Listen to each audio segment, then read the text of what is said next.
آج میں آپ کے ساتھ ایک ایسی تحقیق شیئر کرنے جا رہی ہوں جو اہل علم اور علم کے پیاسے لوگوں کی پیاس بجھانے میں مددگار ثابت ہوگی۔ ایک ایسے سائنسدان محقق کی کہانی جو کرسچن تھے مگر تحقیق نے انہیں مسلمان کر دیا۔ میں بات کرنے جا رہی ہوں ڈاکٹر موریس بوکالے کی۔ ڈاکٹر موریس بوکالے ایک مشہور فرانسیسی ڈاکٹر، مصنف اور ریسرچر تھے۔ وہ 19ویں صدی کے ایک مغربی غیر مسلم محقق تھے جنہوں نے جدید سائنس اور قرآن کے درمیان تعلق کو گہرائی سے پرکھا اور اس نتیجے پر پہنچے کہ قرآن میں بیان کردہ سائنسی حقائق جدید سائنسی تحقیقات سے مکمل ہم آہنگ ہیں۔ موریس بوکالے 19 جولائی 1920 کو فرانس میں پیدا ہوئے۔ وہ پیشے کے لحاظ سے ایک ماہر امراض جلد اور شاہی خاندانوں کے طبیب تھے۔ انہوں نے پیرس یونیورسٹی سے میڈیکل کی تعلیم حاصل کی اور بعد میں فرانس کے مشہور طبی اداروں میں خدمات سر انجام دینے لگے۔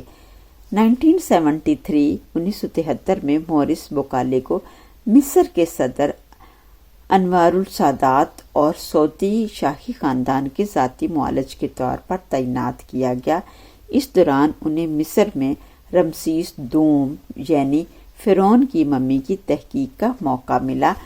اب ہم آگے دیکھتے ہیں کہ فرعون کی ممی ان تک کیسے پہنچی، یعنی فرانس میں کیسے پہنچی۔ مصر سے فرانس پہنچنے کے سفر کی کہانی دیکھتے ہیں۔ فرعون کی لاش سمندر سے کب نکالی گئی اس کے بارے میں کوئی مستند شہادت ہمارے پاس موجود نہیں ہے، البتہ مورخین کا خیال ہے مصر کی قدیم ریکارڈ کے مطابق جو ہمارے پاس اطلاع ملتی ہے وہ ایسے ہے کہ جب فرعون نے حضرت موسیٰ علیہ السلام کا تعاقب کیا تو فرعون اپنی فوج کے ساتھ سمندر میں غرق ہو گیا، لیکن سمندر نے فرعون کی لاش کو باہر پھینک دیا اور اس وقت کاہنوں نے فرعون کی لاش کو اٹھا لیا اور اس کو محفوظ بنا دیا۔ مصر کی قدیم ریکارڈ کے مطابق فرعون رمسیس دوم کی لاش کو اس کے مرنے کے بعد ممی بنا کر محفوظ کر دیا گیا تھا اور اسے وادی الملوک میں دفن کیا گیا۔ کاہنوں نے اس کی قبر کو خفیہ رکھا۔ 1881 میں فرعون رمسیس کی ممی پہلی بار دریافت ہوئی۔ آثار قدیمہ کے ماہرین کو وادی الملوک میں 1881 میں ایک خفیہ قبر ملی جس میں کئی ممیوں کے ساتھ رمسیس دوم فرعون کی ممی بھی محفوظ تھی۔ اس قبر کو ڈیر البحری کشف کا نام دیا گیا۔ یہ قبر مصر کے کاہنوں نے 11ویں صدی قبل مسیح میں چھپائی تھی۔ 1898 میں مصری آثار قدیمہ کے ماہر ڈاکٹر لوریٹ کا کہنا ہے کہ یہ وہ فرعون تھا جو حضرت موسیٰ علیہ السلام کے زمانے کا تھا۔ 1975 میں مصر میں موجود فرعون کی ممی تیزی سے خراب ہو رہی تھی اور ماہرین آثار قدیمہ آرکیالوجسٹ کو خدشہ تھا کہ اگر فوری اقدامات نہ کیے گئے تو یہ ممی مکمل طور پر تباہ ہو سکتی ہے۔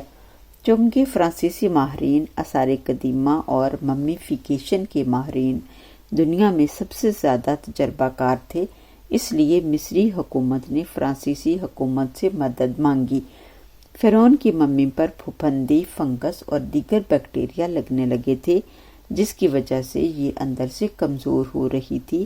نمی اور درجہ حرارت میں اضافہ بھی اس کے خراب ہونے کی ایک وجہ تھی۔ مصر نے سرکاری طور پر فرعون کی ممی کو تحقیق اور بحالی ریسٹوریشن کے لیے فرانس بھیجنے کا فیصلہ کیا۔ فرانس میں فرعون کی ممی کا شاہی انداز سے استقبال کیا گیا۔ فرانسیسی حکومت نے ڈاکٹر موریس بوکالے اور ان کی ٹیم کو ممی کے معائنے اور اسے محفوظ رکھنے کی ذمہ داری دی۔ فرعون کی ممی کو خصوصی طبی آلات اور ٹیکنالوجی کی مدد سے پیرس منتقل کیا گیا۔ فرانسیسی ماہرین نے فرعون کی ممی کو بحال کر کے 1976 میں دوبارہ مصر واپس بھیج دیا اور آج بھی یہ قاہرہ کے عجائب گھر میں محفوظ ہے۔ یہ دنیا کی سب سے زیادہ تحقیق شدہ ممیوں میں سے ایک ہے اور لاکھوں لوگ اسے روزانہ دیکھنے آتے ہیں۔ ڈاکٹر موریس بوکالے نے حیرت انگیز انکشافات کیے۔ انہوں نے لکھا اپنی تحقیق میں کہ فرعون کی موت ڈوبنے کی وجہ سے ہوئی۔ اس کے جسم میں نمک کی مقدار بہت زیادہ تھی، جو ثابت کرتا ہے کہ وہ سمندر میں ڈوب کر مرا تھا۔ سمندر سے نکالے جانے کے بعد اسے جلدی سے میمیفائی کیا گیا، جس سے یہ محفوظ رہا۔ اس کے جسم پر صدیوں بعد بھی ڈوبنے کے اثرات موجود ہیں، جو قرآن کی پیشین گوئی سے مطابقت رکھتے ہیں۔ اس تحقیق کے دوران ڈاکٹر مورس نے قرآن کا مطالعہ کیا، اسے پڑھا اور سمجھا، کیونکہ اس نے مسلمانوں سے واقعہ فرعون سن رکھا تھا۔ اس نے سنا تھا کہ قرآن میں لکھا ہے فرعون حضرت موسیٰ علیہ السلام کا تعاقب کرتے سمندر میں ڈوب گیا تھا۔ ڈاکٹر موریسس نے قرآن کا مطالعہ کیا اور یہ تحقیق اور یہ حقیقت لوگوں کو بتائی کہ ماڈرن تحقیقات قرآن کی تعلیمات کے عین مطابق ہیں۔ سورۃ ال عمران کی آیت نمبر 11 میں ہے، اس طرح اللہ تعالیٰ نے فرعون کو اور اس کی قوم کو دریاؤں میں غرق کر دیا، کیونکہ انہوں نے اللہ کے پیغمبروں کی نافرمانی کی تھی۔ سورہ یونس کی آیت نمبر 92 میں ہے، آج ہم تجھے تمہارے جسم کے ساتھ بچا لیں گے تاکہ تو آنے والوں کے لیے ایک نشانی بنے، اور بے شک بہت سے لوگ ہماری آیات سے غافل ہیں۔ یہ آیت اس بات کا ذکر کرتی ہے کہ اللہ تعالیٰ نے فرعون کی لاش کو محفوظ کیا تاکہ وہ لوگوں کے لیے عبرت کا باعث بنے۔ 2007 میں مصری اور یورپی سائنسدانوں نے فرعون کی ممی کا DNA ٹیسٹ کیا تاکہ جان سکیں فرعون کون تھا۔ اس تحقیق سے پتہ چلا کہ یہ ممی مرن پتہ رمسیس دوم کی تھی، یعنی فرعون کی۔ رمسیس دوم کی زندگی لمبی تھی اور وہ حضرت موسیٰ علیہ السلام کے دور کا فرعون سمجھا جاتا ہے۔ یہ وہی تھا جو حضرت موسیٰ کا تعاقب کرتے سمندر میں ڈوبا تھا۔ ماہرین نے ممی کے جسم پر خاص قسم کے نمکیات دریافت کیے جو عام طور پر سمندری پانی میں پائے جاتے ہیں۔ یہ اس بات کا واضح ثبوت ہے کہ فرعون کی موت سمندر میں ڈوبنے سے ہوئی۔ جبکہ اس کے جسم کا کیمیائی تجزیہ کیا گیا تو معلوم ہوا کہ ممی کے ٹیشوز میں پانی جذب ہونے کے اثرات موجود ہیں، جو عام طور پر میمیفائڈ لاشوں میں نہیں ہوتے۔ کئی مغربی سائنسدان حیران ہیں کہ قرآن میں یہ پیشین گوئی 1400 سال پہلے کیسے موجود تھی، جبکہ جدید سائنس نے اسے حال ہی میں دریافت کیا ہے۔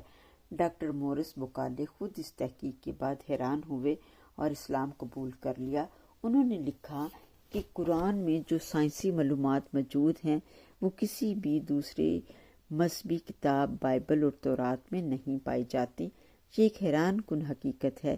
قرآن کی ہر بات میں سائنسی معلومات موجود ہیں۔ ڈاکٹر بکالے نے اپنی تحقیق کے حوالے سے کہا کہ قرآن میں موجود سائنسی حقیقتیں ایک ایسے وقت میں بیان کی گئی تھیں جب انسانوں کے پاس ان حقائق کو جاننے کے لیے ذرائع موجود نہ تھے۔ وہ ظاہری آنکھوں سے سب کچھ دیکھتے تھے، ان کے پاس کوئی ٹیکنالوجی نہیں تھی اور نہ ہی کوئی آلات اور کیمیکلز تھے، اور یہ قرآن کی معجزات کی ایک بہت بڑی دلیل ہے۔ قرآن کی سائنسی حقیقتوں کو ڈاکٹر مورس بکالے نے کائنات کا آغاز، انسان کی تخلیق، ارتقاء اور زمین کے مختلف قدرتی پہلوؤں پر قرآن کی پیشین گوئیوں کو سائنسی تحقیقات سے جوڑا۔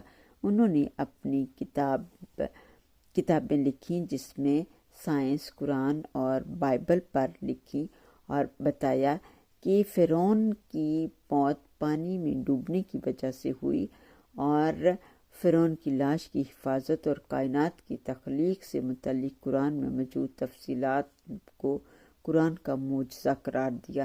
ڈاکٹر مورس بکالے 17 فروری 1998 کو فرانس میں انتقال کر گئے اور سائنسی تحقیقات کے ذریعے آج بھی علمی دنیا میں جانے جاتے ہیں۔ کیا آپ ایسی اور مفید معلومات اور تحقیقات جاننا چاہتے ہیں؟